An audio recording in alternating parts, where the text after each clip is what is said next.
Hi! Welcome back! For today's video, andito kami ngayon sa Wismar, Germany. And today, sasamahan ko si Ate Irene mag-grocery kasi malapit na siyang umuwi. Mamimili daw siya ng chocolate, so sinamahan ko siya. Actually, maaga kami gumising today.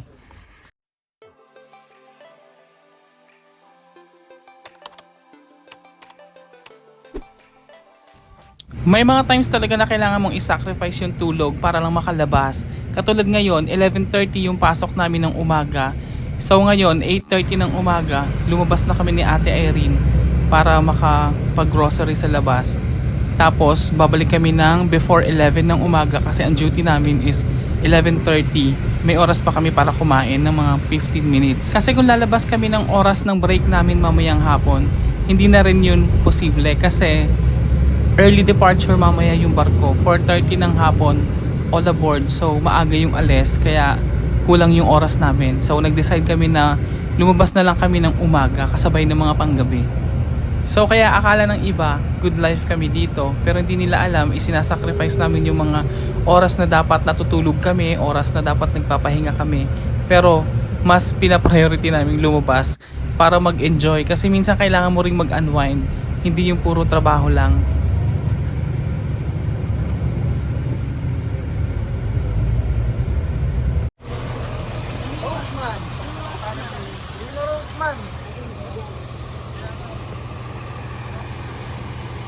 Kaya ako sinamahan today si ate kasi mamimili daw siya ng mga pasalubong like chocolates and makeup yata.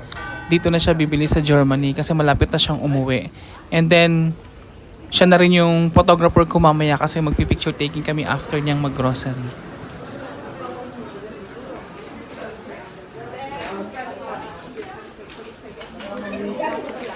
Ich habe allerdings auch nicht gelesen, dass der Stand aus. Yes, ate. Chocolate. Was mura?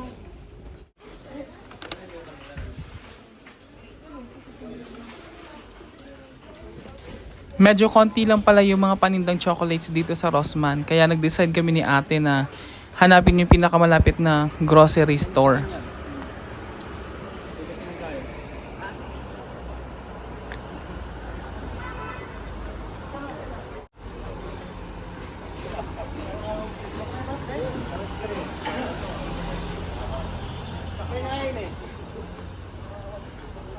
Pag nabili na natin yung chocolate natin, gumala na siya. Ang ganda pa yun. Ano na yan, malapitan. Ito, ang ganda dito.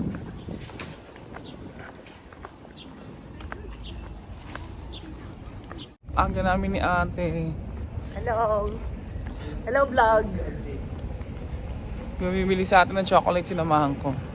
Ayan. Duck Di yun ba eh. sabi niya kanan? Wala siya sinabing kanan. Nagtanong-tanong kami kanina kung saan yung pinakamalapit na grocery. Tapos, muntik na kaming maligaw ni ate. Hindi namin naintindihan. So, eto yung nakita namin yung Edeka. Eto yung pinakamalapit na grocery dito.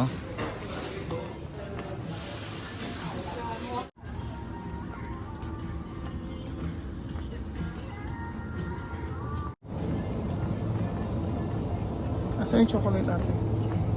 Doon.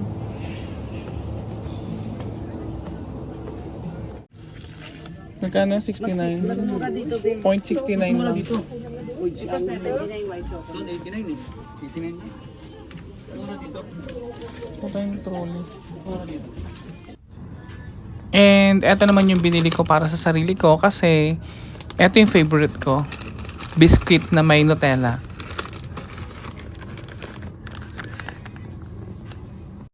Mura lang dito kasi 489 lang. Sarap kaya itong duo. Okay naman yan. Masarap din yan. Sarap din.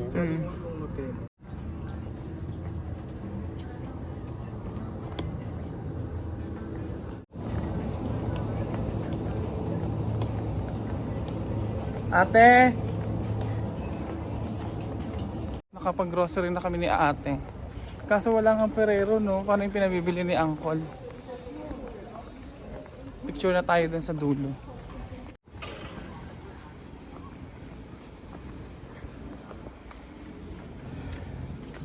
Baka may chocolate dito, babe.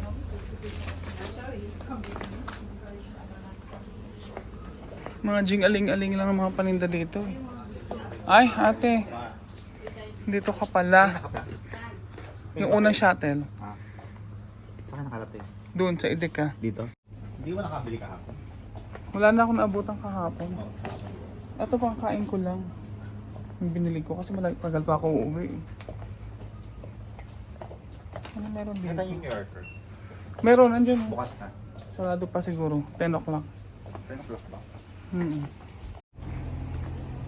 Yun, parang may tower na yun. Bibili ko ng ano eh. Ng mga lipstick. Subukan ko din bumili para sa kapatid ko. Oo. Titingin din ako. Ito, volume. Bili mo. Turo ko sa'yo. Volume ang brand. Hindi, Rebel.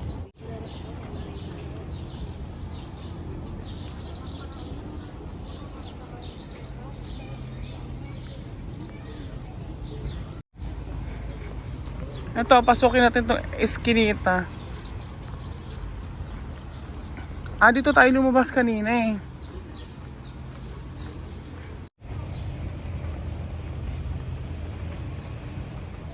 Parang 5 oras lang yung tulog ko, ate.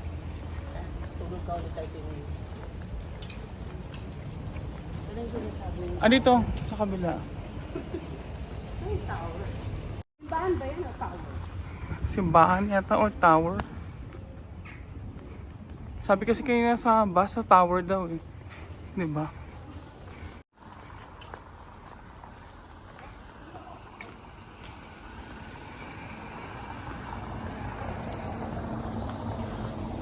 Ayan. Dito na.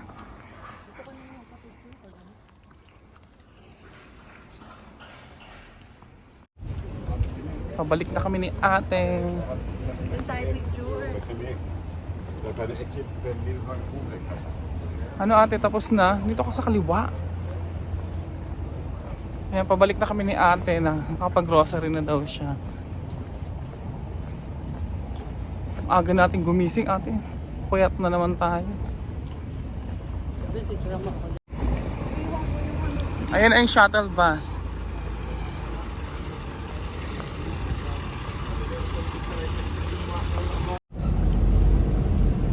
Hindi siya rin tatagal, Jopin. Kaya nga, Galing ng timing, ano? Galing ko talaga. Galing ko talaga yun. nakalagay naman sa program eh. Hindi, kung yung iba hindi nakakaalam. Kami dalawa lang ni ate ang tao sa bus. So, ayun guys. Tapos na kami ni ate dito and back to work na kami. So, thank you for watching. Bye!